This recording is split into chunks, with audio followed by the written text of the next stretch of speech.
Սա եւս մեկ անգամ շեշտենք, քանի որ ես տարիներ շարունակ ասել եմ, Հայաստանի Հանրապետությունը վարում է կշռադատված, հավասարակշռման արտաքին քաղաքականություն, Հայաստանի Հանրապետությունը վարում է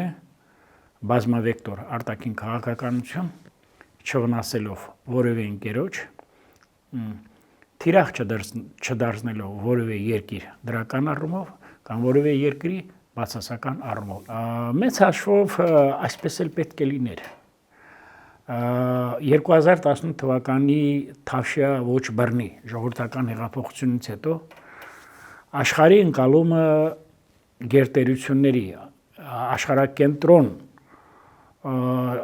դերակատարների ընկալումը Հայաստանի Հանրապետության հանդեպ փոխվել է։ Մեծ հանդիսություն, քաղաքական մեծ հիրավի փայլի նշանակության համաժողով եվրոպական քաղաքական համայնքի ներկայացուցիչների եւ ոչ միայն եվրոպական, այդ թվում Կանադայի վարչապետի, այդ թվում ՆԱՏՕ-ի գլխավոր քարտուղար եվրոպական բոլոր երկրների ներկայացուցիչների մասնակցությամբ, որը դարձավ ինչ որտեղ եւ նաեւ մեծ քաղաքական իրադարձություն, ինչու՞ չէ նաեւ դարձավ նաեւ տոն մեր ժողովրդի համար, դրան գումարած նաեւ Ֆրանսիայի նախագահի պետական այցի